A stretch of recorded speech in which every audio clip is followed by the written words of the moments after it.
let's go back. Let's have a problem how to find their way around the dark in the dark. They hunt at light and cannot use light to help them find prey and avoid obstacles. You might say that this is a problem of their own making, one that they can avoid simply by changing their habits and hunting by day. But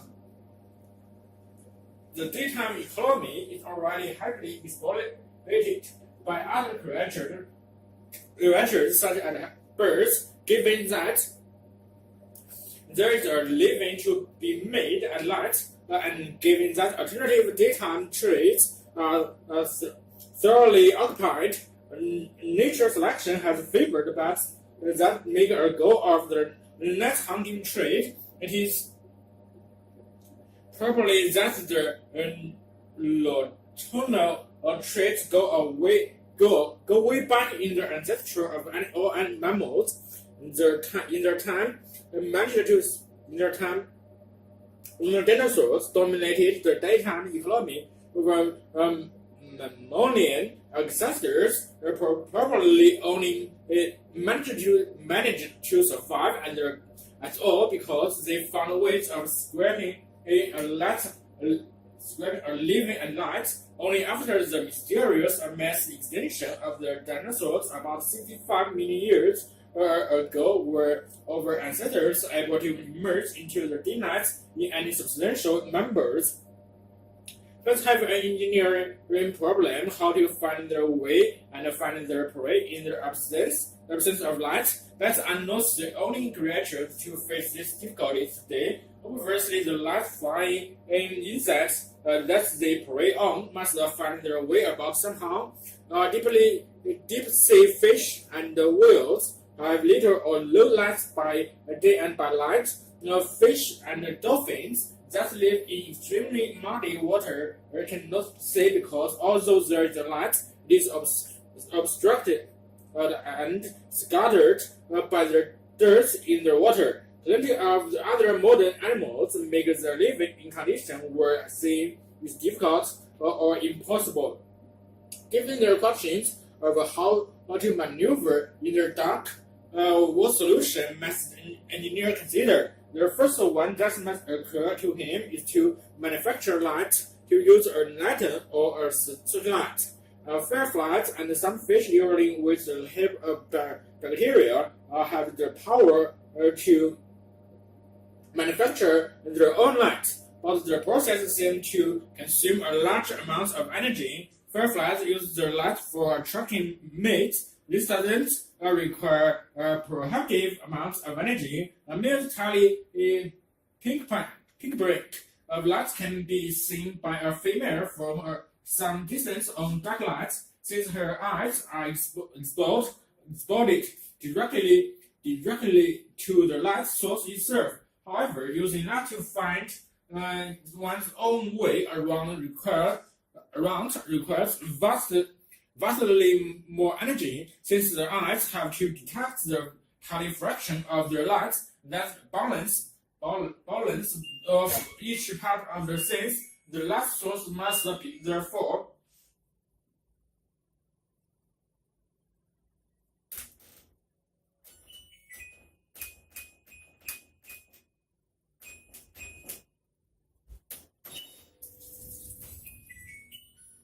what?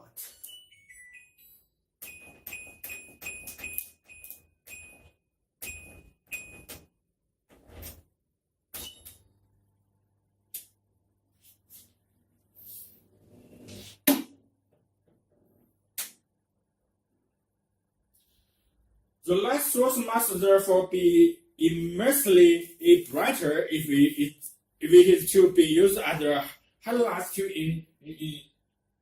illuminate the path.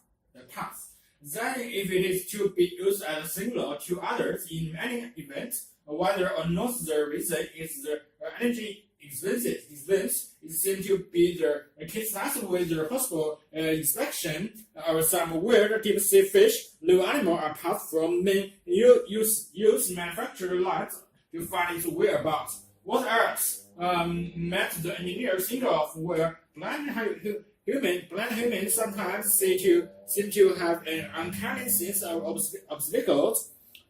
In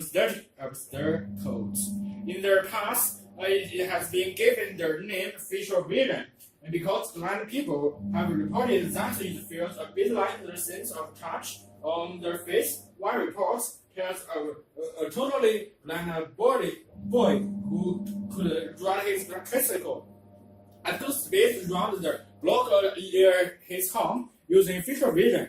The experiment showed that, in fact, visual vision is nothing to do with touch or the front of the face. Although the sensation may be referred to the front of the face, like the referred pen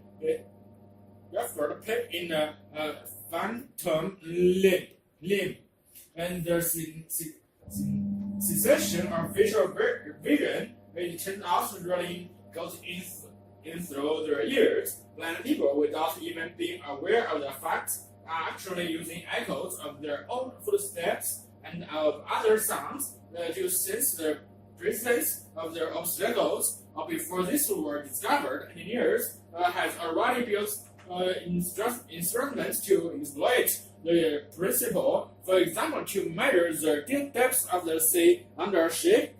After this technique had been invented, it was only a matter of time before weapons designers adapted it for the detection of submarines. Both sides in the Second World War relied heavily on these devices. Under such code names as ASIC, British, and Sonar American, as well as Radar American or RDF British, which use radio echoes rather than sound echoes. The sonar and radar pioneers didn't know it's then, but all the world now knows that bats, or rather nature selection working on bats, had perfect the system tens of million years earlier, and the radar achieved feats of detection and navigation that would strike engineer dumb with admiration. It is technically incorrect to talk about the bat radar, since they do not use radar waves. It is sonar. About the underlying mathematical theories of radar and sonar are very similar, and much of our scientific understanding of the details of what bats are doing has come from applying radar theory to them. The American zoologist Don Griffin, who was largely responsible for the discovery of the sonar in bats, coined the term echolocation and to cover both sonar and radar, whether used by animals or by human instruments. The history of human civilization is entwined with the history of the ways we have learned to manipulate water resources. As towns gradually expanded, water was brought from increasingly remote resources, leading to a sophisticated engineering efforts such as dams and aqueducts. At the height of the Roman Empire, 9 major systems with innovative layouts of pipes and were built sewers supplied the occupants of Rome with as much water per person as is provided in many parts of the industrial world today.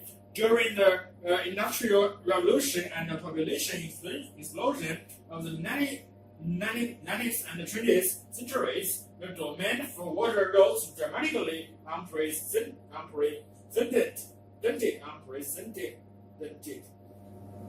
Construction of tens of thousands of monumental or engineering projects designed to control floods, protect clean water supplies, and provide water for irrigation and hydropower, brought great benefits to hundreds of millions of people. Food production has kept pace with soaring in population, mainly because of the expansion of artificial irrigation system that make it possible the growth of 40% of the world food.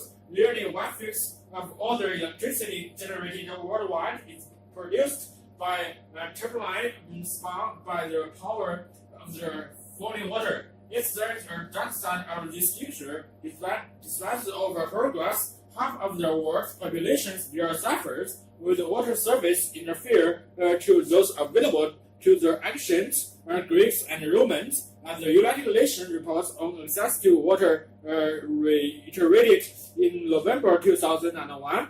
More than 1 billion people lack access to clean drinking water. Some 2.5 billion do not have adequate sanitation service. Preventable water-related diseases care an estimated 10,000 to 20,000 children every day, and the latest evidence that we are falling behind in effort to solve these problems. And the consequences of our water policy extend beyond geopolitical human health. Tens of millions of people have been forced to move from their homes, often with little warning or compensation, to make way for the reservoirs behind dams. More than 20% of freshwater fish species are now threatened or endangered because dams and water withdrawals have destroyed the free-flowing river ecosystem where they thrive. Certain irrigation practices degrade soil quality and reduce agricultural productivity. Groundwater aquifers are being pumped down faster than they are naturally replenished. In parts of India, China, and USA, and elsewhere, and disputes over shared water resources have led to violence and continue to drive local, national, and even international tensions. At the outside of the new millennium, however, the way resource planners think about water is beginning to change. Their focus is slowly shifting back to the provision of basic human and environmental needs and top of priority, ensuring some for all instead of more for some. Some water experts are now demanding that existing infrastructure be used in smarter ways rather than building new facilities, which is increasingly considered the option of last not first resort. This shift in philosophy has not been universally accepted, and it comes with strong opposition from some established water organizations. Nevertheless, it may be the only way to address successfully the pressuring problem of providing everyone with clean water to drink, adequate water to grow food, and a life-free form preventable water-related illnesses. Fortunately and unexpectedly, the demand for water is not rising as rapidly as some predicted. As a result, the pressure to build new water infrastructure has diminished over the past 2 decades. Although population, industrial outputs, and economic productivity have continued to soar in developed nations, the rate at which people withdraw water from aquifers, rivers, and lakes is slowed, and in a few parts of the world, demand has actually fallen. What explains this remarkable turn of events? 2 factors: people have figured out how to use water more efficiently, and the communities are rethinking their priorities for water use. Throughout the first 3 quarters of the 20th century, the quality of fresh water consumed per person doubled on average. In In the USA, water withdrawals increase the tenfold where the population quadrupled. But since 1980, the amount of water consumed per person has actually decreased, thanks to a range of new technologies that help to conserve water in homes and industry. In 1965, for millions of commercial outputs, by 1980, this has dropped to $3.5 million, even accounting for inflation, almost a drop of water productivity. In the USA, water withdrawals have fallen by more than 20% from their peak in 1980. On the other hand, dams, aqueducts, and other kinds of infrastructure will still have to be built, particularly in developing countries where basic human needs have not been met. But such projects must be built to higher specification and with more accountability to local people and their environment than in the past. And even in regions where new projects seem warranted, we must find ways to meet demands with fewer resources, respecting ecological criteria and to a smaller budget. Education cycle by Bernie Newell is a book which looks at radical new approaches to learning, describing their effects on emotion, imagination, and their unconscious on learning. One theory discussed in the book is thus proposed by Jill Lozin, which focuses on power of suggestion. Lozin's instructional technique is based on the evidence that the connections made in the brain through unconscious processing, which he calls non-specific mental activity, and more durable than those made through conscious processing. In designing the laboratory evidence for this, we knew from our experience that we often remember what we have perceived perfectly long after we have forgotten what we set out to learn. If we think of a book we studied months of years ago, we will find it easier to recall peripheral details, the color, the building, and the typeface, the table, and the library where we sit when we're studying it. Then the content on which we are concentrating.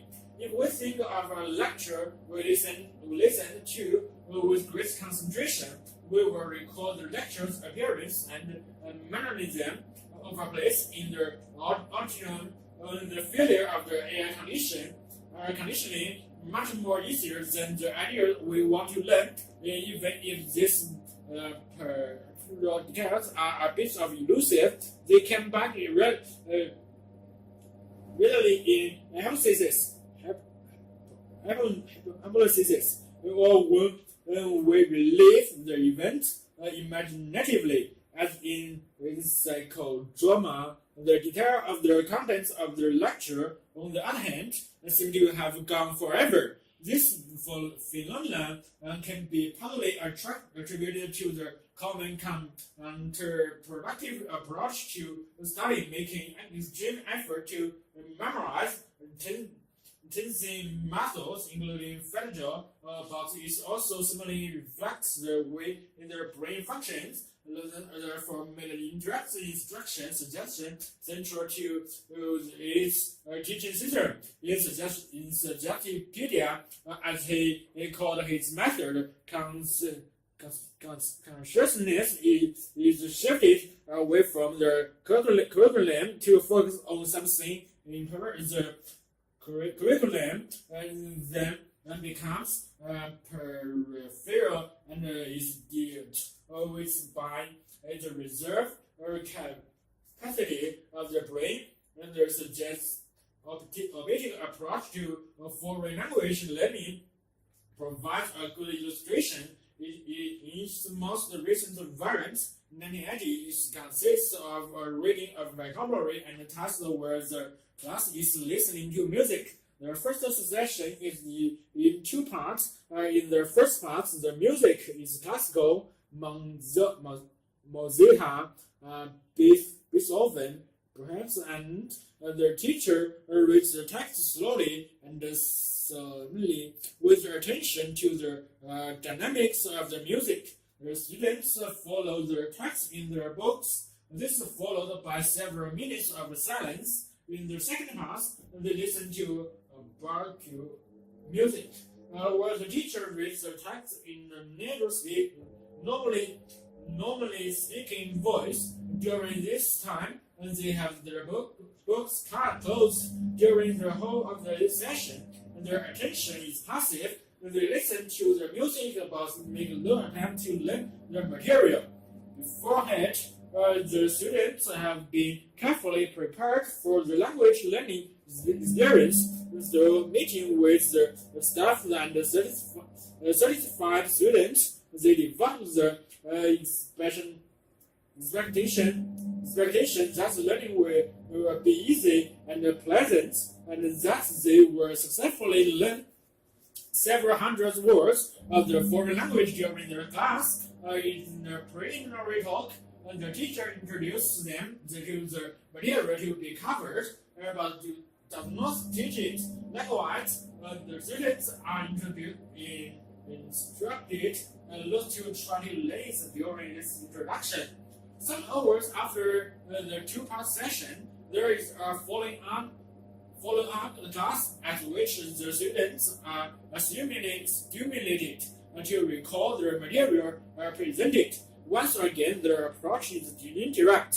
The students do not focus their attention on trying to remember the vocabulary, but focus on using the language to communicate. For example, through games or improvised demonstration. Such methods are not unusual in language teaching. What is distinctive in the suggestive objective method is that they are devoted entirely into a certain recall. The learning of the material is assumed to be automatic and effortless.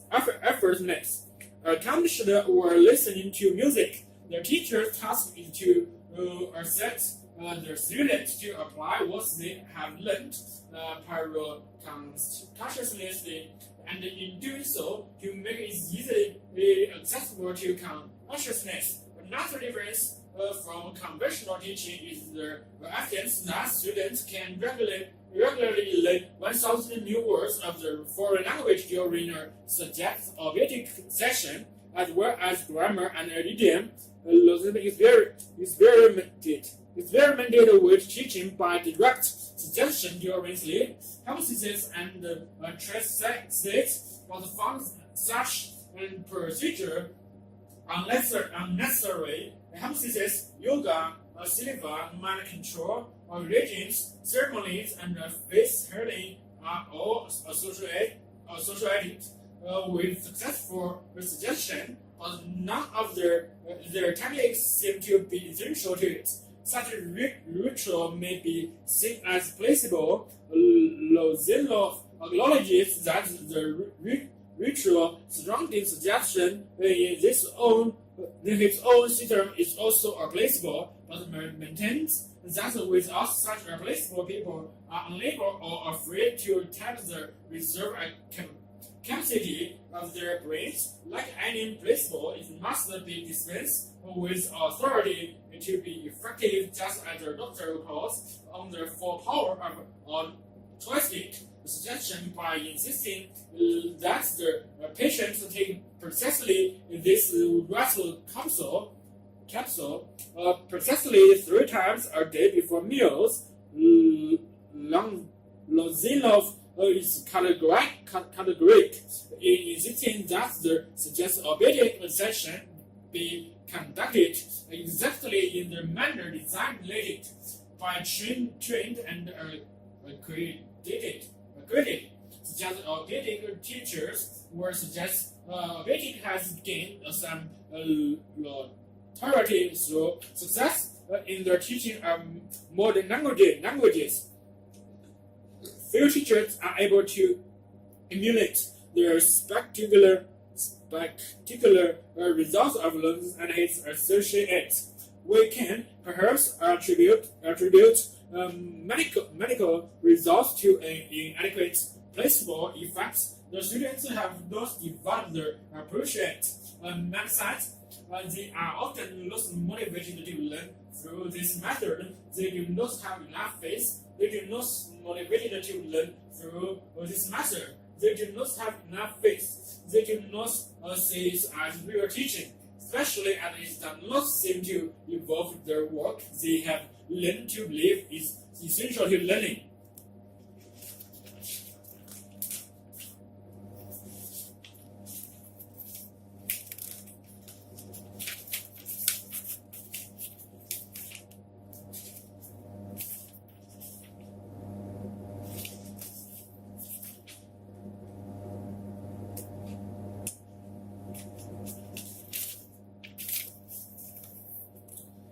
In a land swept by typhoons and shaken by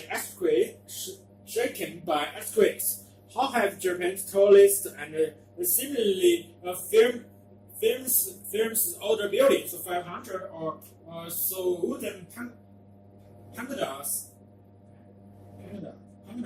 remained standing for centuries? Records show that only two have collapsed during the past 1,400 years. Those that have disappeared were destroyed by fire as a result of lightning or civil war. The disasters, ensuing earthquake in 1995 killed 6,400 people. Toppled very highways, flattened office blocks, and devastated the porous area of coal. Yet it left the magnificent 5-story panda and the Taiji Temple in nearby Kyoto unscratched. Though it leveled a number of buildings in the neighborhood, Japanese scholars have been mystified for ages about why these tall, standard buildings are so stable. It was only 30 years ago that the building industry feels confident enough to erect office blocks of steel and reinforced concrete that had more than a dozen floors, with a special soak absorbed to dampen the effects of sudden sideways movement from an earthquake. The 36-story building in central Tokyo, Japan's first skyscraper, was considered a masterpiece of modern engineering when it was built in 1968. Yet in 1826, with only patches and widgets to keep its wooden structure upright, the master builder just had no hesitation in sending his majestic Taiji Panda soaring 55 meters into the sky, nearly half as high as the skyscraper built some 11th century later. Currently, Japanese carpenters of the day knew a few tricks about allowing a building to swing and settle itself rather than fight nature's force. But what sort of tricks? The multi-story panda came to Japan from China in the 6th century, and in China they were first introduced with Buddhism and were attached to important temples. The Chinese built their pandas in bricks or stone with inner staircases and used them in later centuries mainly as watch towers. When the panda reached Japan, however, its architecture was freely adapted to local conditions. They were built less high typically 5 rather than the 9 stories, made many of wood, and the staircase was dispensed with because the Japanese panda did not have any practical use, but become more of an art object because of their typhoon.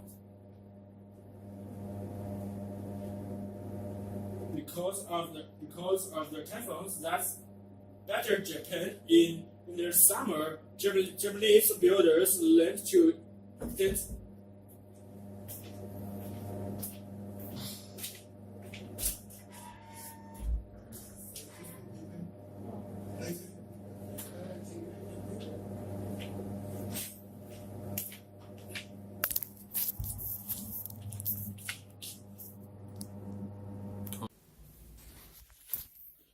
The multi-story panda came to Japan from China in the 6th century, and in China they were first introduced with Buddhism and were attached to important temples. The Chinese built their pandas in the bricks or stones with inner staircases and used them in later centuries mainly as watchtowers.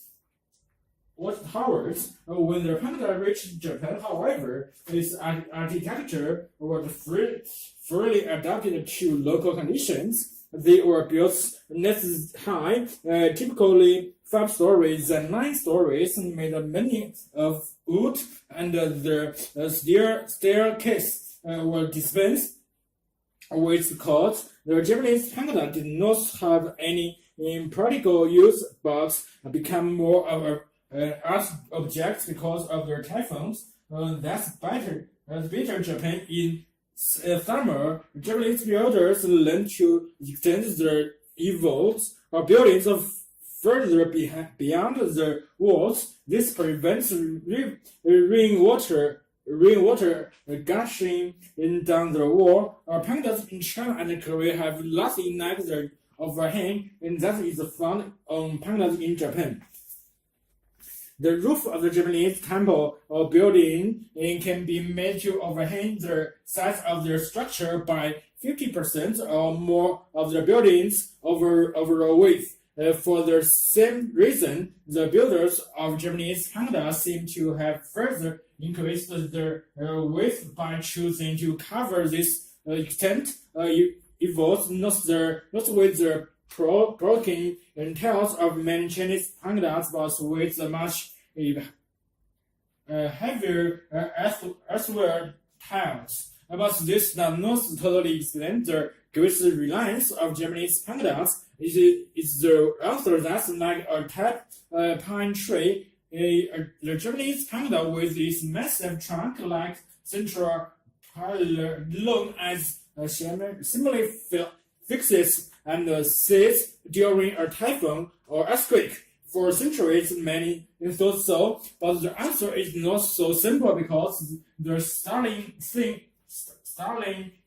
is that the simmer actually carries no load at all. In fact, in some panda design, it does not even rest on the ground, but is suspended from the top of the panda, hanging loosely down through the middle of the building. The width of the building is supported entirely by 12 outer and 4 inner columns. And what is the rule of sign-based the central pillar? The best way to understand the rule is to watch a video made by Ellen, a structural engineer at Kyoto Institute of Technology. He started loan to his students as Professor Panda. Because of his passion and to understand the panda, has built a series of models and tested them on a sheet table in his laboratory. In short, the system was acting like an enormous stationary pendulum. And the ancient craftsmen, apparently with the assistance of very advanced mathematics, seem to graphs, and the principles that were more than 1,000 years later applied in the construction of Japanese first skyscraper. Was those earlier craftsmen had found by trials and error was thus under pressure. Pendulum loose stack of floors could be made of slither and floor independent of one another. Viewed from the side, the panda seemed to be doing a slick dance, with each consecutive floor moving in the opposite direction to its neighbors. Above and below, the cement running up through a hole in the center of the building.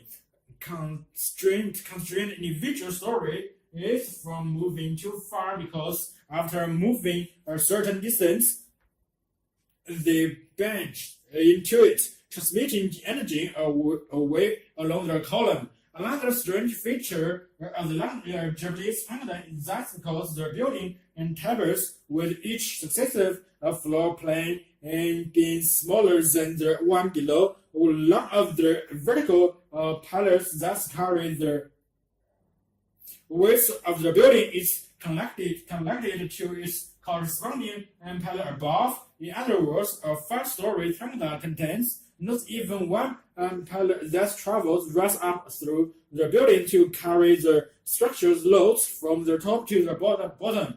More surprising is the fact that the individual stories of Japanese panda, unlike their counterparts as well, are not actually connected to stories of Japanese panda. Unlike their counterparts as well, are not actually connected to each other. They are simply stacked on one on the top, or one on top of another, like a pair of heads. Interestingly, in such a design would not be permitted under the current Japanese building regulations, and the actual wider is think of term as title workers balance pole. The bigger the mass at each end of the pole, the easier it is for the type worker to maintain his or her balance. This same holds true for panda, with the evils extending out on all sides like a balancing pole, says Mr. Essen. The building responds to even the most powerful jolt of an earthquake with a graceful swing is never abrupt shaking. Here again, Japanese master earthquake with a graceful swing, never abrupt shaking. Here again, Japanese master builders as 1,000 years ago anticipated concepts of modern structural engineering.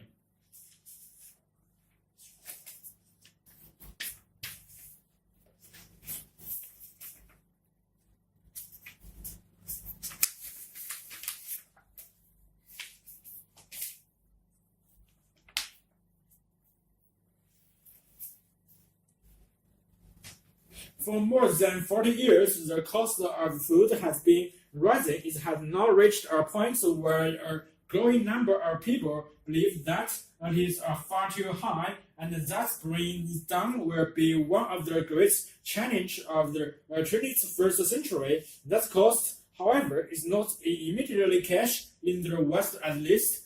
Most food is now far cheaper to buy in relative terms than it was in 1960. The cost is in the collateral damage of the very method of food production that has made the food cheaper. In the pollution of water, the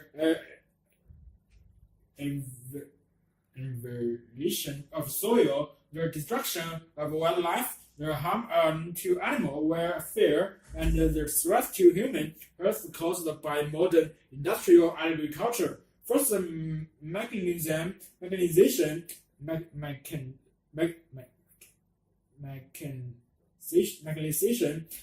then mass use of chemical fertilizer and pesticides, the monocultures, the battery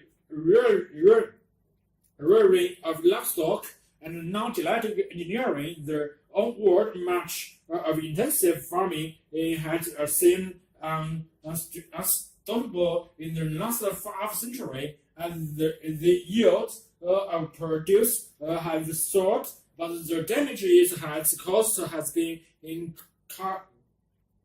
colossal. In Britain, for example, many of our best-loved farmland birds, such as the skylark, the grey partridge, the lapwing, and the cornbunting, have vanished from huge stretches. We have produced our food in the last 4 decades. Thousands of miles of salmon farming have driven wild salmon from many of the sea lochs and the rivers of Scotland. Natural soil fertility is dropping in many areas because of continuous industrial fertilizer and pesticide use, where the growth of algae is increased in next because of the fertilizer runoff.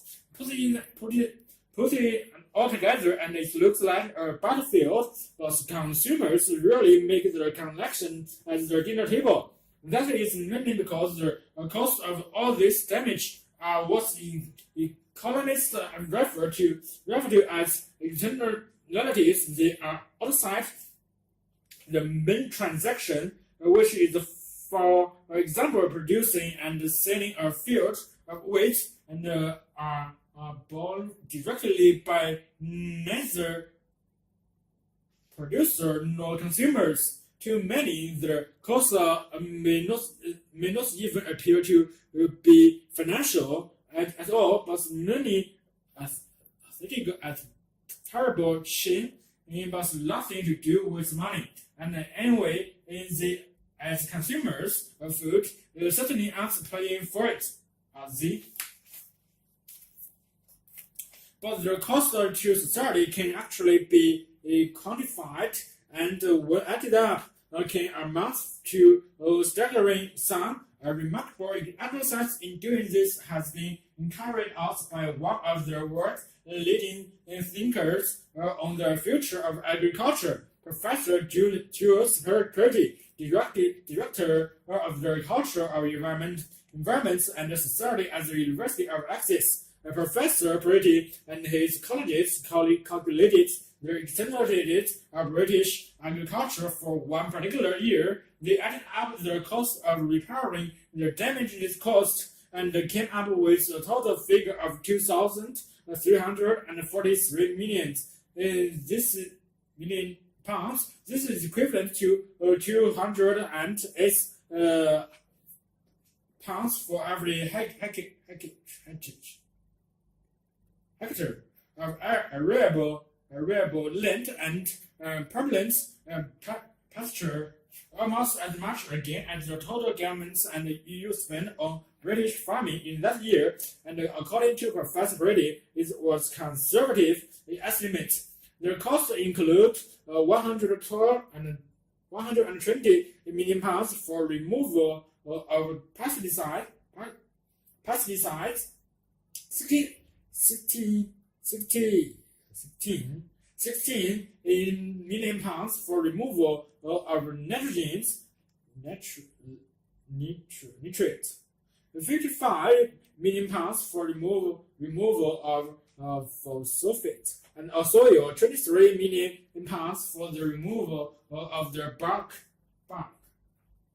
So for drinking water by water companies, 125 million pounds for damage to wildlife contributed to climate change, 106 million pounds from soil erosion and organic carbon losses, 169 million pounds from food poisoning, and 607 million pounds from cattle diseases. Professor Brady draws a simple but a memorable conclusion from all this. Our food bills are actually threefold. we are paying for over supposedly cheaper food in three separate ways. One, over the counter; secondly, through our taxes, which provide the enormous subsidies propping up modern intensive farming; and thirdly, to clean up the mess that modern farming leaves behind. So can the true cost of food be brought down, breaking any from industrial agriculture? And the solution to hunger may be very hard for some countries, but in Britain, where the immediate need to supply food is less urgent, and the cost and the demand of intensive farming have been clearly seen, it may be more feasible. The government need to create sustainable, competitive, and divisive farming and food sectors, which will contribute to a thriving and sustainable rural economy and advance the environmental, economic, health, and animal welfare goals. But if industrial agriculture is to be replaced, what is a viable alternative? Professor Brady feels that organic farming will be too big a jump in thinking and in practice for many farmers. Furthermore, the price premium will put the produce out of reach of many poor consumers. He is recommending the immediate introduction of a greener food standard, which would push the market towards more sustainable environmental practices than the current normal, where laws requiring the full commitment to organic production, such as standard would comprise agree practice for different kinds of farming, covering agricultural use, soil health, and land management, water and energy use, food safety, and animal health. It could go a long way, he says, to shifting consumers as well as farmers towards a more sustainable system of agriculture.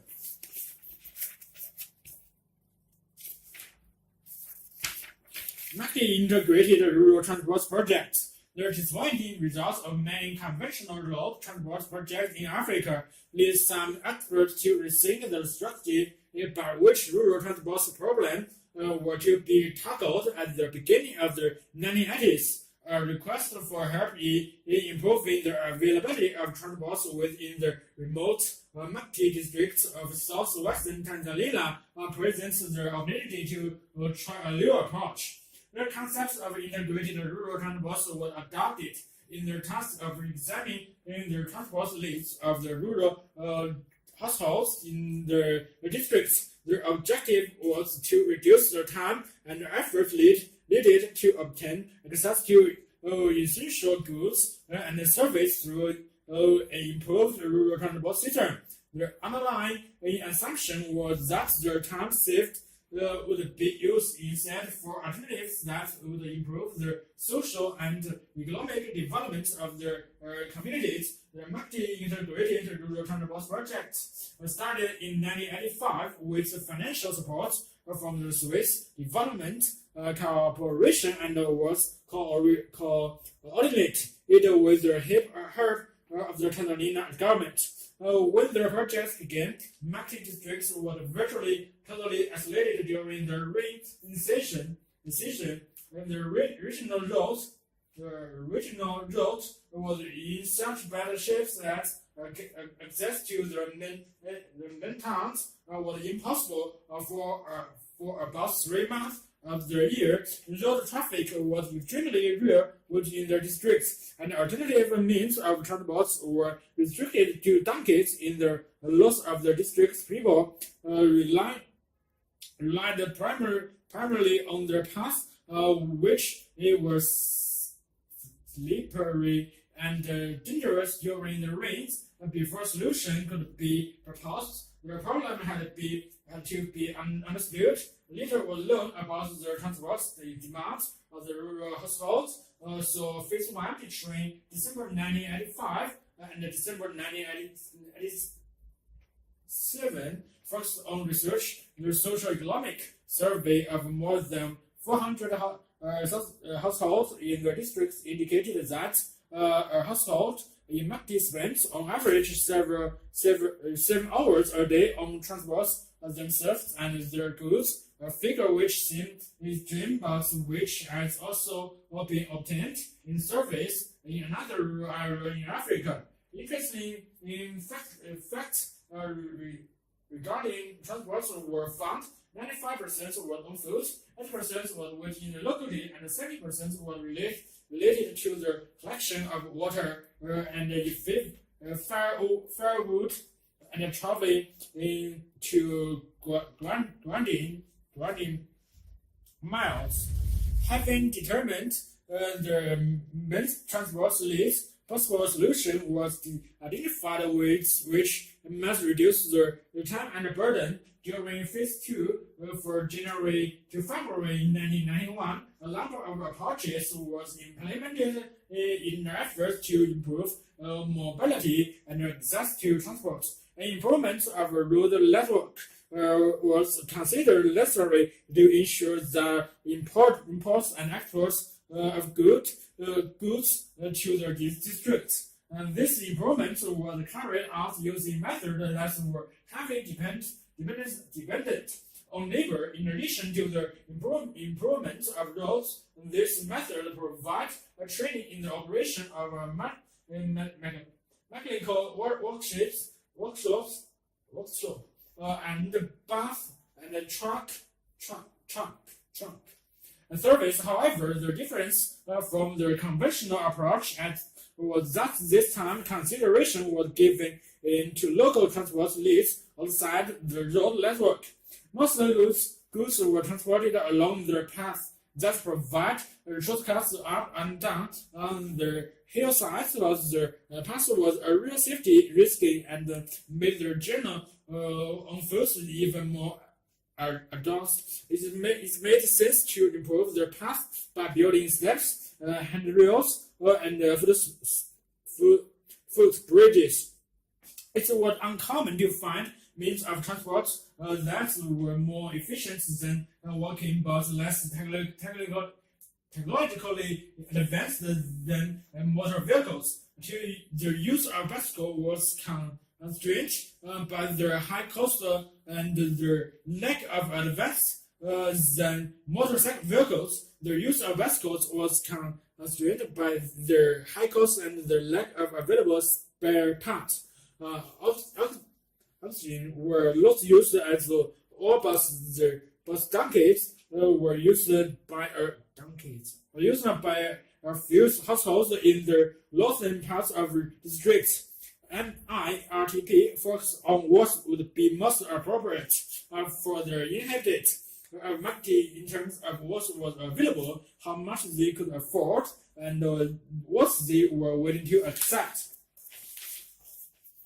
After careful consideration in the project's choose to promotion of donkeys, a donkey cost less than a bicycle, and the introduction of locally manufactured wheelbarrow.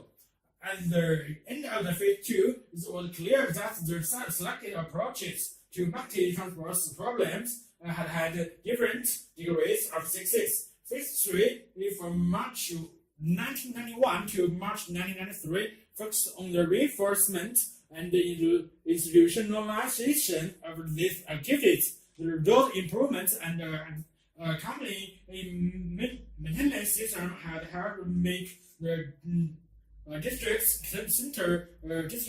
center accessible throughout the year. Essential goods from outside the districts had become more readily available at the market, and prices did not fluctuate as much as they had done before. Path and secondary roads were improved only at the request of communities who were willing to participate in constructions and maintenance. However, the improved path impressed the inhabitants, and the request for assistance greatly increased soon after only a few improvements had been completed. Their efforts to improve the efficiency of the existing transport service were not very successful because most of the motorized vehicles in the districts broken down and there were no resources to repair them. Even the introduction of low-cost means of transport was difficult because of the general poverty of the districts and the local manufactured wheelbarrows was still too expensive for all but a few of the households.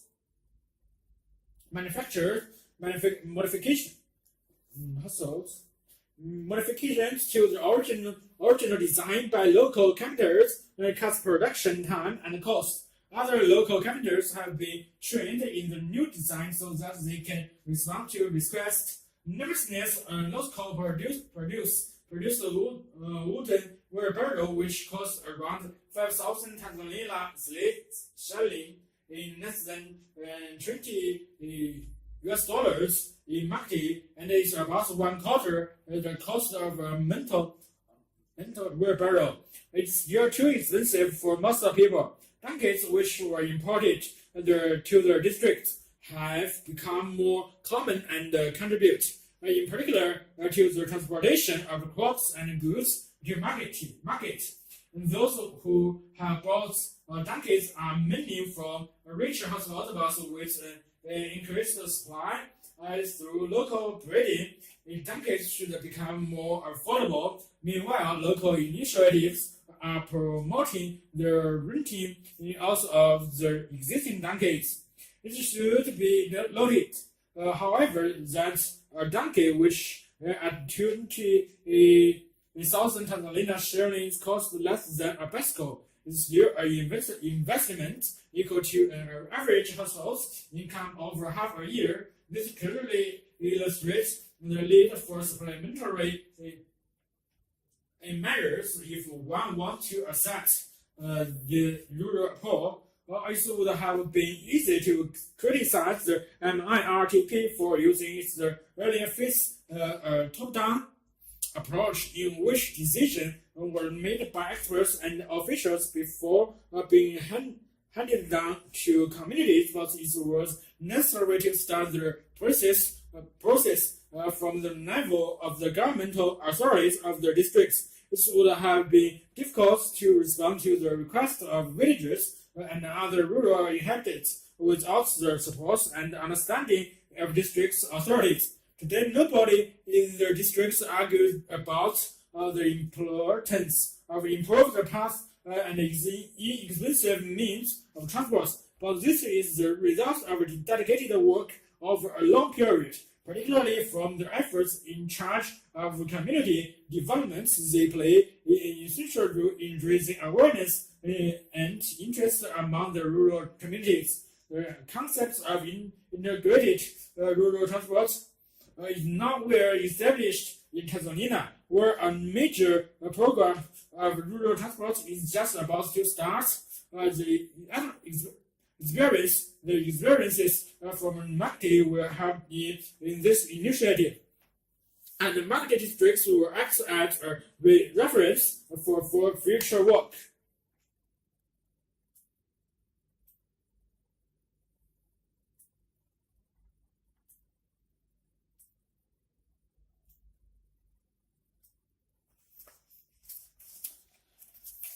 When we think of intelligent members of the animal kingdom, the creatures that spring immediately to mind are apes and monkeys, but in fact, the social lives of some members of the insect kingdom are sufficiently complex to suggest more than a hint of intelligence. Among this, the word of the ant has come in for considerable scrutiny lately, and the idea that ants demonstrate sparks of cognition has certainly not been rejected by those involved in these investigations.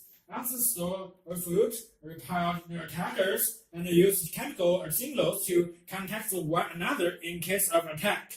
Such chemical communication can be compared to the human use of visual and auditory channels as in religious chant, advertising images and jingles, political slogans, and material music to arouse and propagate moods and attitudes. The biologists even some those that are so much like human beings as to be an embarrassment. And they found Fuji affirms as livestock. Large armies who war use chemical spread to alarm and confuse enemies, capture slaves, and engage in child labor, exchange of information, cashlessly. They do everything but watch television. However, in there is no cultural transmission. Everything must be encoded in their genes, whereas in humans, the opposite is true. Only basic instinction are carried in their genes of newborn baby. Other skills being learned from others in their community as the child grows up. It may seem that this cultural continually gives us a huge advantage over ants. They have never mastered fire nor progressed. Their fertility, farming, and herding crops are sophisticated when compared to the agricultural skills of humans 5,000 years ago must have been totally overtaken by modern human businesses. Or have they? Their farming method of ants are at least sustainable. They do not ruin the environment or use enormous amounts of energy. Moreover, recent evidence suggests that the crop farming of ants may be more sophisticated and adaptable than was thought. As were farmers, 50 million years before humans were, ants can digest their surplus needs, but some fungi can. The ants therefore cultivate this fungi in their nest, bringing them leaves to feed on, and then use them as a source of food. Farmer ants secrete antibiotics to control other fungi that might act as weights and spread waste to fertilize the crop. It was one source that the fungi that ants cultivate was a single type that they had propagated, essentially unchanged from their distant past. Not so unrich manager of Maryland and his colleagues genetically screened 862 different types of fungi taken from ants' nest. This turns out to be highly diverse. It seems that ants are continually demonstrated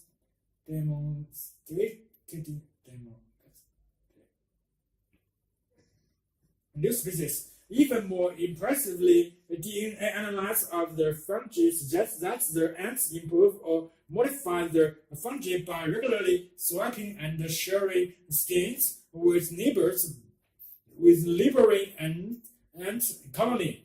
Whereas prehistorical men had no exposure to urban lifestyles, their forcing house of intelligence, the evidence suggests that ants have lived in urban settings for close on 100 million years, developing and maintaining underground cities of specialized chambers and tunnels. When we survey Mexico City, Tokyo, Los Angeles, we are amazed at what has been accomplished by humans. It's Holder and William's magnificent work for ant lovers. Ant described a super colony of the ants formical units on the external coast of this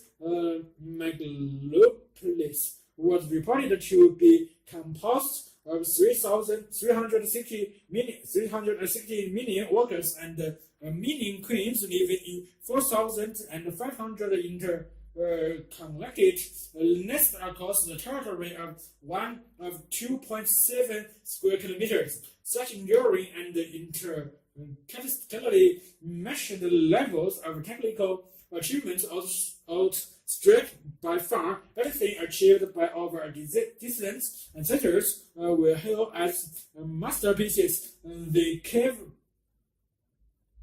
paintings in southern France and elsewhere, dating back some 20,000 years, as societies existed in something like their present from more than 70 million years ago. Besides this, prehistoric man looks technologically primitive. Is this then some kind of intelligence? A bit of the different kind. Research conducted at Oxford, Sussex, and Zurich University has shown that when desert ants return from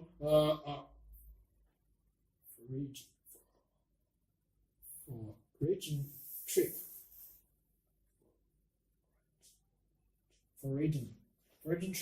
they navigate by integrating in bearings and distances, which they continuously update in their heads. They combine their evidence of visual landmarks with a mental library of local directions, all within a framework which is consulted and updated. So ants can learn too, and in the 20 years program of work, and have found evidence that ants can transmit very complex messages. Scouts who had located food in their maze returned to mobilize their foraging terms. They engaged in contact sessions, at the end of which the scouts was removed in order to observe what her team might do. Often the forages proceeded to the exact spots in the maze where their food had been. Elaborate precautions were taken to prevent the foraging team using older clothes. Discussion now centers on whether the route through the maze is communicated as a left-right sequence of turns or as a compass bearing and distance message. During the course of this exhaustive study has grown so attached to her laboratory ants that she feels she knows them as individual, even without the paint spots used to mark them. It is no surprise that Andrew Wilson, in his essay in the Company of Ants, advised readers who ask what to do with the ants in their kitchen to watch where you step. Be careful of little lives.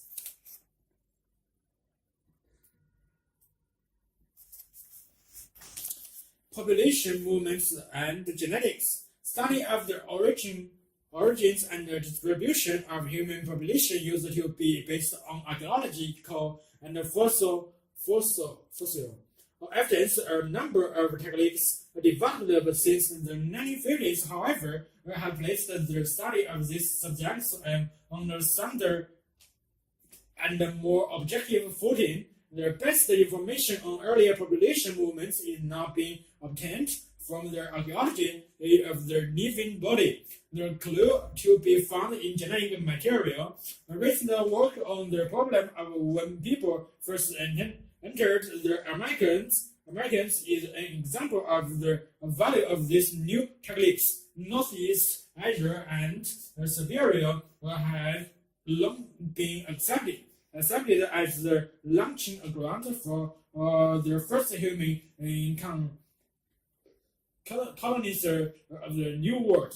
But was there one major wave of migration across the Bering Strait into the Americans, or several, and when did these events take place? In recent years, new clues have come from research into genetics, including the distribution of genetic markers in modern Native Americans. Important projects led by the biological anthropologist Robert Williams focus on the variants called GM types of one particular protein, immunoglobulin G, found in the fluid portion of human body.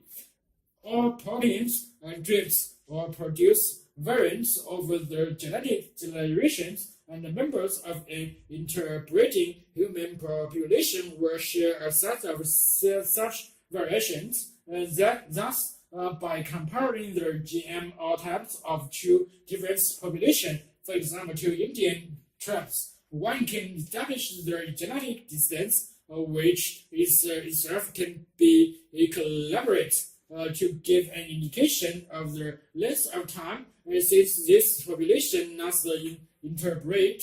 Williams and his colleagues sampled the blood of the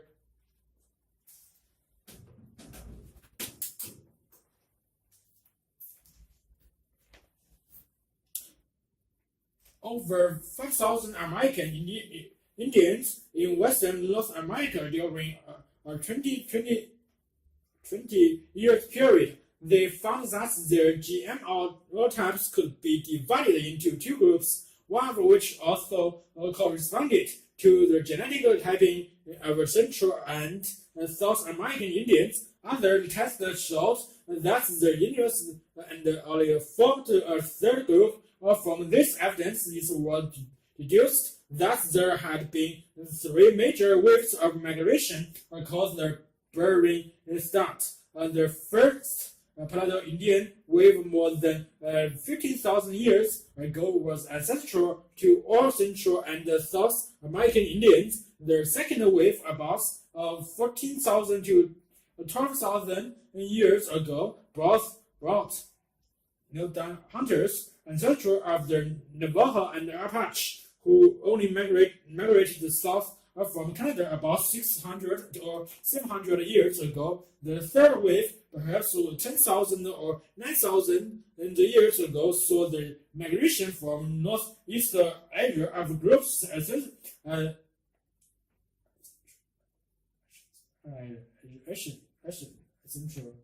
to the modern Mexico and Ireland. Ancestral. How far does that other research support these conclusions? Geneticist Wallace has studied DNA in blood samples for three widely separated Native American groups, primarily Indians in other Maya Indians on the Yucatan Peninsula, Mexico, and Canada.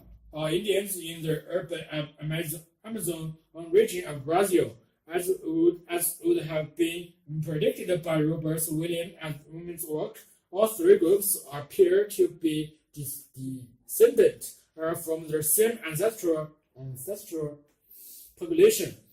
There are two other kinds of research that have thrown some light on the origin of the Native American population. They involve the study of tooth and of languages. The biological anthropologist, chemistry Turner, is an expert in the analysis of changing physical characteristics in human teeth. He argued that both tooth clones and roots have a high genetic component, minimally affected by environmental and other factors. Studies carried out by a team of many thousands of new and older world specimens, both ancient and modern, suggested that the majority of prehistoric Americans are linked to losing Asian populations by clone and root traits such as the ancestor scorpion on one of both surfaces of the tooth, single-rooted upper first premolars and triple-rooted lower first molars.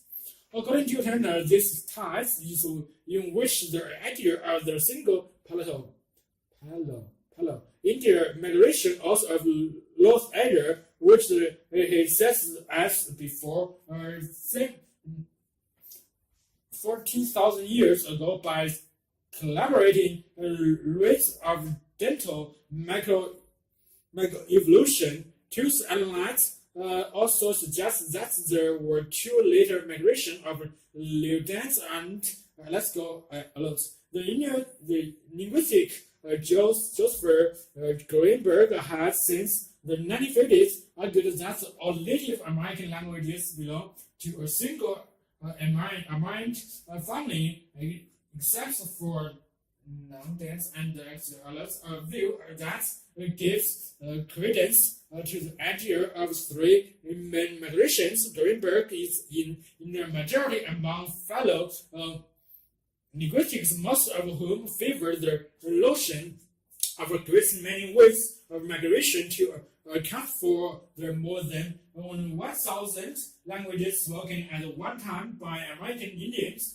There is no doubt that the new genetic and dental evidence provides strong backing for Greenberg's view.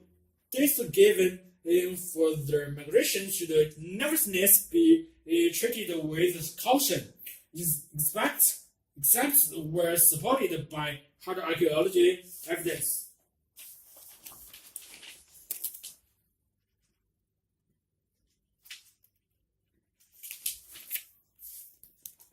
Forests are one of the main elements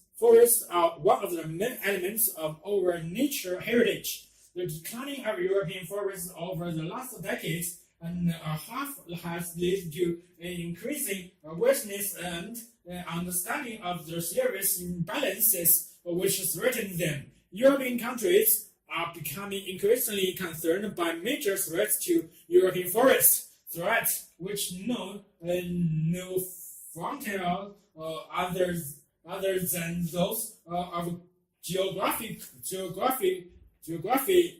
or climate, air pollution, soil deterioration, the increasing number of forest fires, and sometimes even the mismanagement of our woodland and forest heritage. There has been a growing awareness of the need for countries to get together to coordinate their policies. In December 1990, Stamford hosted the first minister conference on the protection of European forests. The conference brought together 31 countries from both Western and Eastern Europe. The topics discussed include the coordinated study of the destruction of forests, as well as how to combat forest fires and the extensions of European research programs on the forest ecosystem.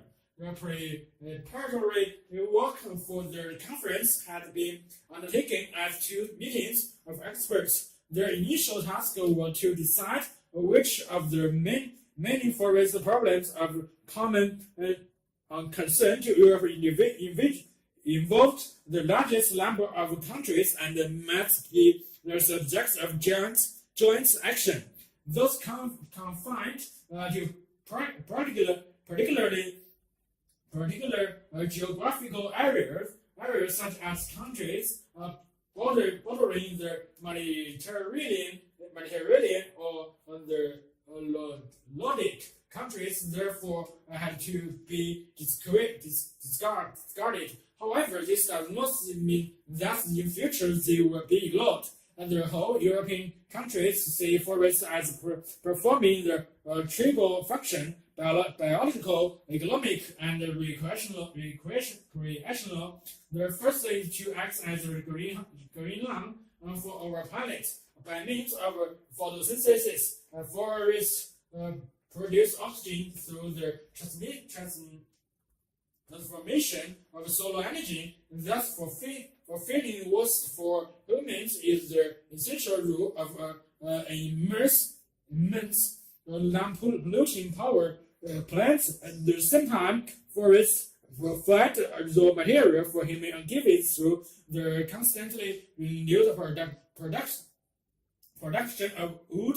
Finally, they offer this cotton to spend 5 days of a week in the urban environment, an unrevealed area of freedom to unwind and take part in a range of leisure activities such as hunting, riding, and hiking. The economic importance of forests has been understood since the dawn of man. Wood was the first field. The other aspects have been recognized only for a few centuries, but they were becoming more and more important. Hence, there is a real concern throughout Europe about the damage to the forest environment, which threaten those three basic rules. The myth of the natural forest has survived, yet there are effectively no remaining primary forests in Europe.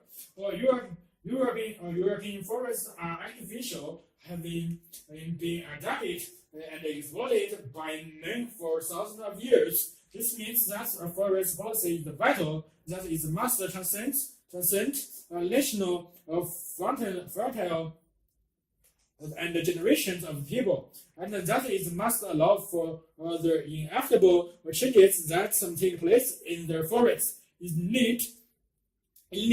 And hence in policy, the Stanford Conference was one of the first events on such a scale to reach this conclusion. A general declaration was made that a central place in any ecologically coherent forest policy must be given to continuity over time and to the possible effects of unforeseen events to ensure that the full potential of this forest is maintained. That general declaration was accompanied by 6 detailed resolutions to assess national policy making. Their first purpose, the extension and systematization of surveillance sites to monitor forest decline. Forest decline is still poorly understood, but leads to the loss of a high proportion of trees, needle or leaves. The entire continent and the majority of species are now affected. Between 30% and 50% of the tree population, the condition appears to result from the cumulative effects of a number of factors with atmospheric pollutant, the principal compounds of nitrogen and sulfur dioxide should be particularly closely watched. However, their effects are probably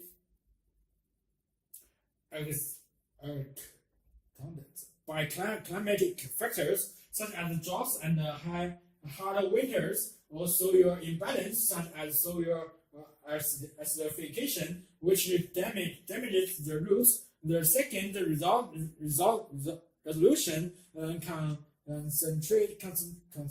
concentrates on the list to preserve the genetic diversity of European forests. Their aim is to reserve the declining in the number of tree species, or at least to preserve the genetic materials of all of them. Although forest fires do not affect species, or at least to preserve the genetic materials of all of them. Although forest fires do not affect all of Europe to the same extent, the amount of damage caused the experts to propose at the third resolution that the Symbols Conference consider the establishment of the European Data Bank on the subject. All information used in the development of national preventative policy would become generally available. The subjects of the fourth resolution discussed by the ministers was mountain forests in Europe. It is undoubtedly the mountain ecosystem which has changed the most rapidly and is most at risk. Thickly scattered pavement population and development of leisure activities, particularly skiing, have resulted in significant long-term changes to the local ecosystem. Proposed developments include a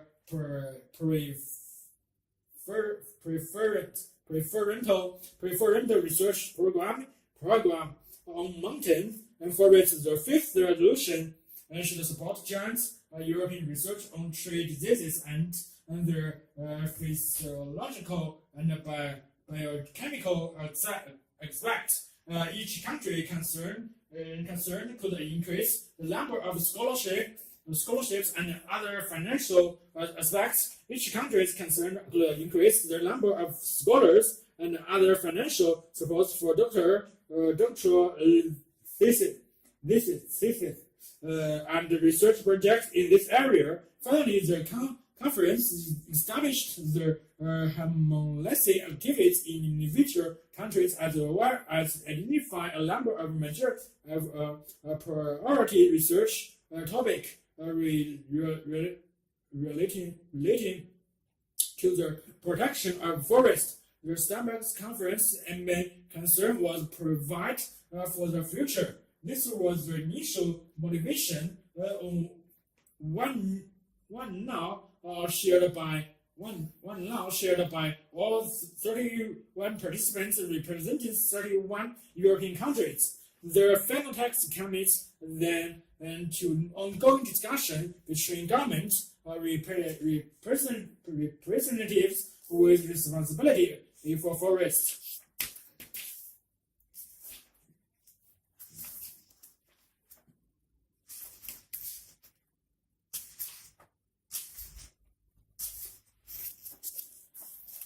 No one knows exactly how the pyramid was built. Michael Chun reckons the answer could be hanging in the air. The pyramids of Egypt were built more than 3,000 years ago, and no one knows how. The conventional picture is that tens of thousands of slaves dragged stones on sledges, but there is no evidence to back this up. Now, a Californian software consultant called Maurice Kenneth has suggested that case must have been involved. Were pursuing in a book on the monument of Egypt. She noticed her that showed men standing in all the postures. They were holding what looked like ropes that led via some kind of mechanical system to a giant bird in the sky. She wondered if perhaps the bird was actually a giant kite, and the men were using it to lift a heavy object. Intricate contacted mesoglot aeronautic professor at the California Institute of Technology. He was fascinated by the idea coming from Iran. I have a keen interest in Middle East science. He says he too was puzzled by the picture that had sparked some interest. The objects in the sky apparently had wings far too short and wider for a bird. The possibility center certainly existed that it was a cat. He said, and since he led a summer project for his students in investigating the possibility of using cats heavy lifters seemed like a good idea. Webb and Griff set themselves the task of raising a 4.5 meter stone column from horizontal to vertical using no source of energy except the wind. The initial calculations scale model wind tunnel experiments convinced them they wouldn't need a strong wind to lift the 33.5 tons column. Even a modest force is sustained over a long time. Would do. The key was to use a pulley system that would magnify the applied force. So the reached up a tent shaped of scaffold directly above the tip of the horizontal column, with the pulley is suspended from the scaffold apex. The idea was that as one end of the column rose, the base would roll across the ground on the trolley. Earlier this year, the team put Clem's unlikely theory to the test. Using a 40 square meter rectangle nylon seal, the kite lifted the column clean off the ground. We were absolutely astounded. Graver says the instant the seal opened into the wind, a huge force was generated and the column was raised until the vertical in a mere 40 seconds. The wind was blowing at a gentle 16 to 20 kilometers an hour. A little more than half what they thought would be needed. What they had failed to reckon with was what happened when the castle was opened. There was a huge initial force 5 times larger than the steady state force. George says this jerk means that cat could lift huge weight. Grubbs realized even a 300 tons column could have been lifted to a vertical with 40 or so men and for 5 seals. So Solomon was right. The pyramid builders could have used a cat to lift massive stones into place. Whether they actually did is another matter. Grubbs says there are no pictures showing that construction of the pyramids. So there is no way to tell where it really happened. The evidence for using cats to move large stone is no better or worse than the evidence for the brutal force method. Graham says it did. The experiments have left many specialists unconvinced. The evidence for cat lifting is non-existing, says the Western social act. A professor of Egypt and the University of California, Los Angeles. Others feel there is more of a case for the theory.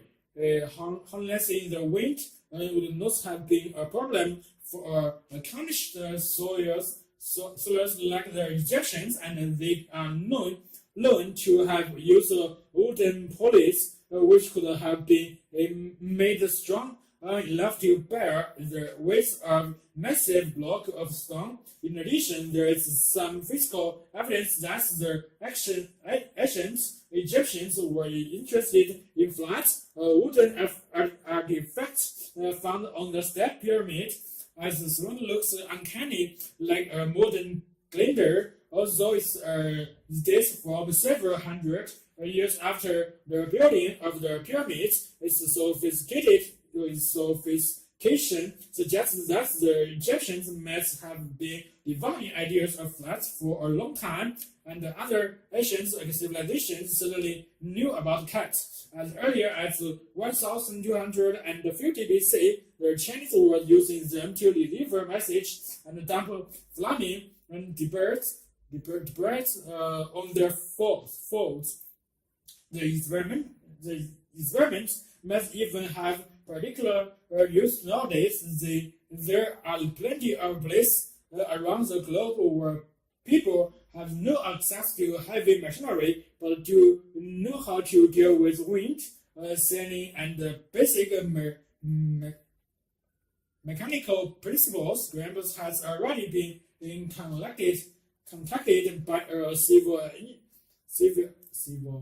engineer who want to put up buildings with adobe roofs supported by concrete arcades on a site that heavy equipment can't reach. His idea is to build the arcades horizontally, then lift them into place using CAT. We have given him some design hints. We're just waiting for him to report back. So whether they were actually used to build the pyramid or not, it seems that cats may make sensible construction tools in the 21st century AD.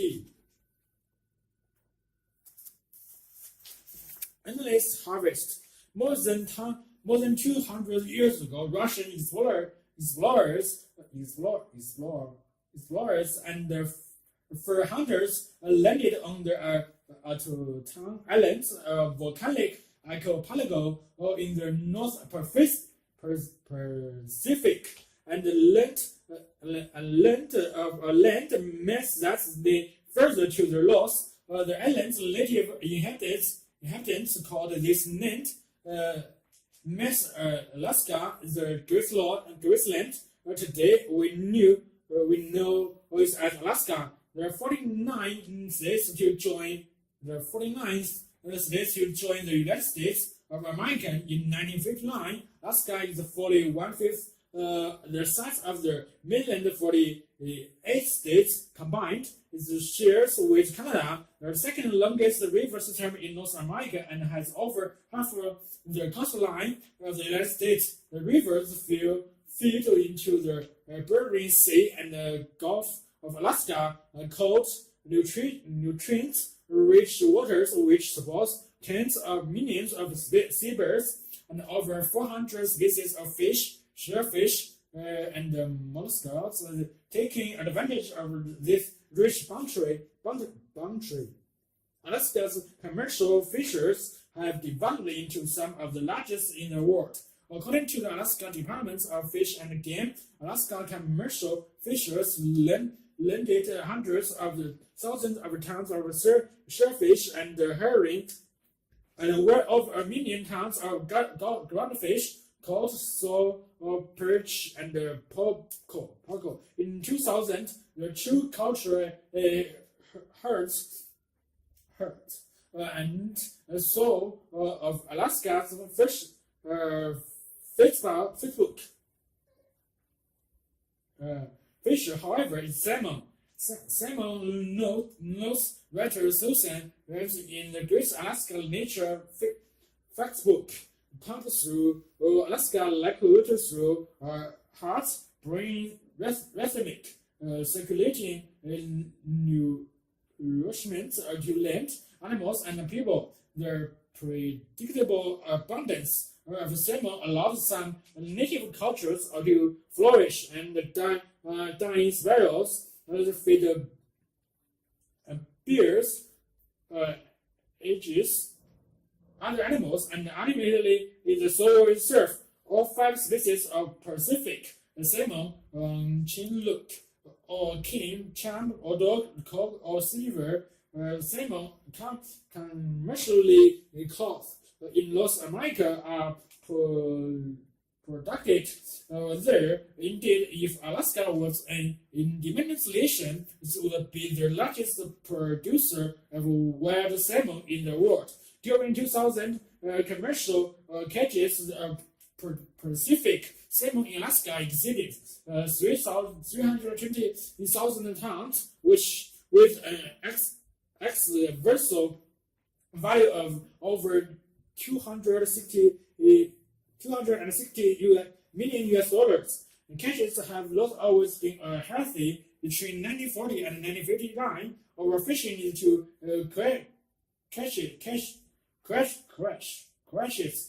crashes in salmon population so severe that in 1953 Alaska was declared a federal disaster area with the onset of statehood. However, the state of Alaska to offer management of its own fisheries, guided by a state constitution which mandates the Alaska's natural resource being managed on a sustainable basis. At that time, statewide harvest totaled around 25 million salmon. Over the next few decades, average catches steadily increased as a result of this policy of sustainable management until during the 1990s, annual harvest was well in excess of 100 million and no severe and on several occasions over 200 million fish. The primary reason for such increases is known as in-season abundance-based management. There are biologists throughout the states constantly monitoring adult fish as they show up to spawn. The biologists sat in streamside counting towers, study sonar, watch from airplanes, and talk to fishermen. The salmon season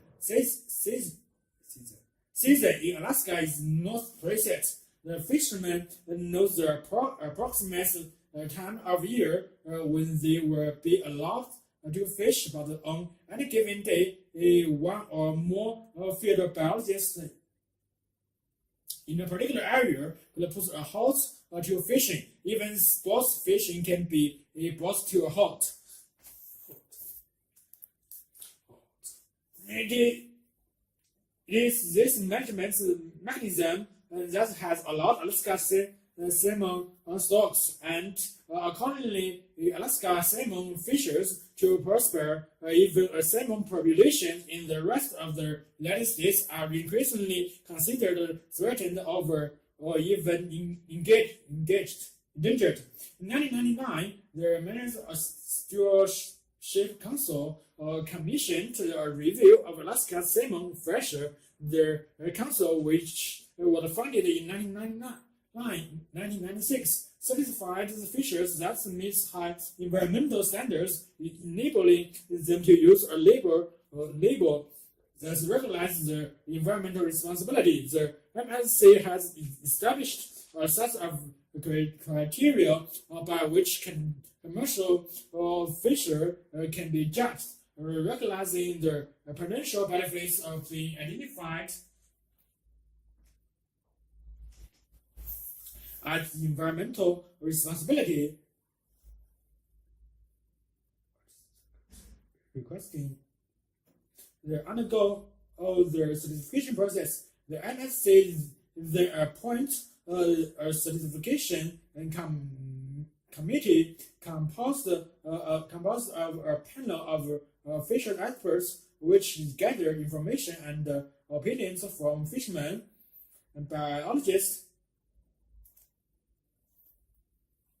government officials, industrial representatives, land governments, internal organizations, and others. Some observers thought the Alaska salmon fishes would not have any chance of certification when in the months leading up to MSC's final decision. Salmon runs throughout western Alaska completely collapsed in the Ielts and the Classical River. Struggles and terms runs were probably in the poorest since statehood. Subsistence communities throughout the region who normally have a priority over commercial fishing were devastated.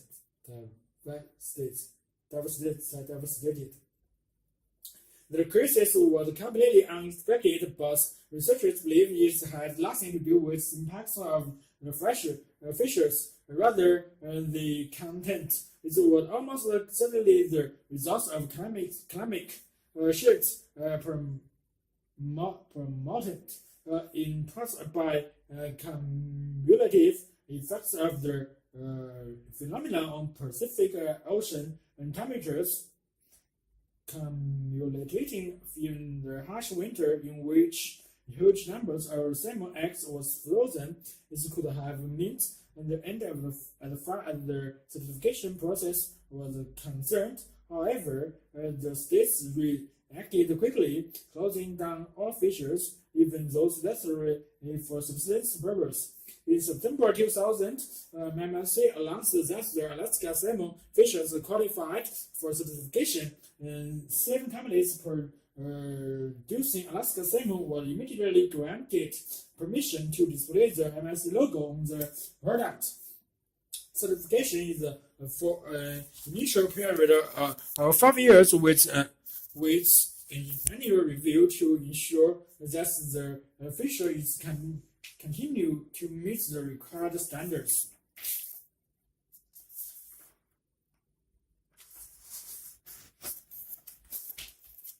Effects of laws. In general, it is plausible to suppose that we should prefer place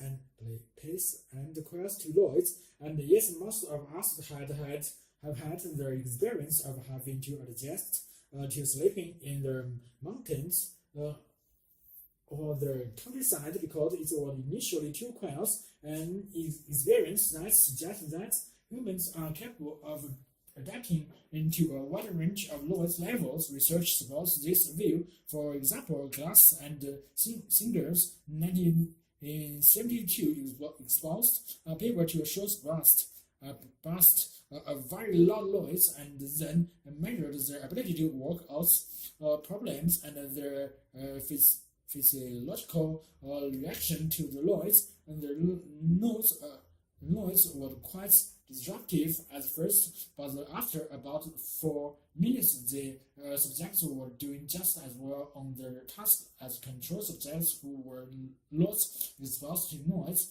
Their physiological arousal also declined quickly to the same level as those of the control subjects, but there are limits to adaptation, and loud noise become more troublesome if the person is required to concentrate on more than one task. For example, a high noise level interfered with the performance of subjects who were required to monitor 3 deals at a time. The task not unlike that of an airplane pilot